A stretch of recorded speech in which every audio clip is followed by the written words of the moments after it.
Hi friends, അപ്പോൾ ഒന്ന് നമ്മൾ പഠിക്കാൻ പോകുന്നത് +1 ഇംഗ്ലീഷിലെ ഐ ഡോണ്ട് ലൈക്ക് പോവർട്ടി എന്ന കവിതയുടെ സമ്മറിയാണ് നോക്കാൻ പോകുന്നത്. അപ്പോൾ നമുക്ക് നേരെ സമ്മറിയിലേക്ക് പോകാം. ഐ ഡോണ്ട് ലൈക്ക് പോവർട്ടി എന്ന കവിതയിൽ കവിതയോടുള്ള തൻ്റെ പ്രത്യേകമായിട്ടുള്ള സമീപനത്തെക്കുറിച്ചാണ് ഇവിടെ പ്രധാനമായിട്ട് അവതരിപ്പിക്കുന്നത്. സാധാരണയായിട്ട് നമുക്ക് കവിതയെന്ന് കേൾക്കുമ്പോൾ പലർക്കും അത് ബുദ്ധിമുട്ടാകുന്നത് പോലെയൊക്കെ തോന്നാറുണ്ട്. ഭയങ്കര പ്രയാസം തോന്നുക, അത്തരം കാര്യങ്ങളൊക്കെ വായനക്കാർക്ക് അനുഭവപ്പെടാറുണ്ട്. പക്ഷേ എന്താണെന്ന് വെച്ച് കഴിഞ്ഞാൽ കവിതയുടെ യഥാർത്ഥ സൗന്ദര്യവും അതുപോലെ തന്നെ അതിൻ്റെ ലാളിത്യവും ഒക്കെ മനുഷ്യജീവിതവുമായി അതിലുള്ള ബന്ധത്തിലൊക്കെ കവി സൂചിപ്പിക്കാറുണ്ട്. ശരിയല്ലേ? കവിതയെ വെറുക്കുന്നത് പോലെ തലക്കെട്ട് നമുക്ക് കാണിച്ചു തരുന്നുണ്ടെങ്കിലും യഥാർത്ഥത്തിൽ ഇതിൻ്റെ കവിതയുടെ പ്രാധാന്യവും അതുപോലെ തന്നെ സൗന്ദര്യവും തന്നെയാണ് ഇവിടെ ചൂണ്ടിക്കാണിക്കുന്നത്.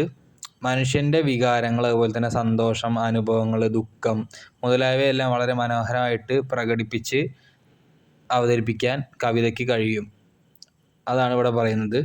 അതുപോലെ തന്നെ കവിത വായിക്കുമ്പോൾ അതിലെ വാക്കുകൾ മാത്രമല്ല, അതിൻ്റെ ഉള്ളിലുള്ള വികാരവും ആശയവും എല്ലാം നമ്മൾ മനസ്സിലാക്കിക്കൊണ്ട് വേണം കവിത വായിക്കാനായിട്ട്. അതുപോലെ തന്നെ ജീവിതത്തിലെ സാധാരണ സംഭവങ്ങൾ പോലും കവിതയിലൂടെ പ്രത്യേകമായ അനുഭവമായി മാറുന്നുണ്ട്. അതുകൊണ്ട് കവിത ജീവിതത്തിൽ നിന്ന് അകറ്റി മാറ്റാവുന്ന ഒന്നല്ല. ഓക്കെ, നമുക്ക് എന്തായാലും കവിതകൾ നമുക്ക് ആവശ്യമായിട്ടുള്ള കാര്യമാണ്. അതുപോലെ തന്നെ ദൈനംദിന ജീവിതത്തോട് വളരെ അടുത്തു നിൽക്കുന്ന ഒന്നും കൂടിയാണ് കവിത എന്ന് ഇവിടെ നമുക്ക് കാണിച്ചു തരുന്നു. കവിതനെ മനസ്സിലാക്കാൻ വലിയ പാണ്ഡിത്യം അത്യാവശ്യമില്ലെന്നും കവി ഇവിടെ സൂചിപ്പിക്കുന്നുണ്ട് കേട്ടോ.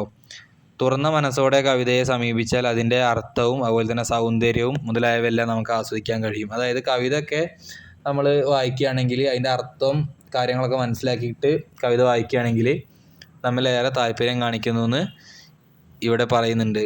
ഇതിൻ്റെ പ്രധാന ആശയം എന്താണെന്ന് വെച്ച് കഴിഞ്ഞാൽ, ഈ കവിതയുടെ പ്രധാന ആശയം എന്താണെന്ന് വെച്ച് കഴിഞ്ഞാൽ, കവിതയെ വെറുക്കുന്നതായി തോന്നിച്ചുകൊണ്ട് കവിതയുടെ യഥാർത്ഥ സൗന്ദര്യവും അതുപോലെ തന്നെ ജീവിതവുമായി അതിൻ്റെ ബന്ധവും മനസ്സിലാക്കി കൊടുക്കുകയാണ് കവി ഇവിടെ ചെയ്യുന്നത്. ഓക്കെ, ഇത്രയും കാര്യങ്ങളാണ് സമ്മറിയിൽ വരുന്നത്.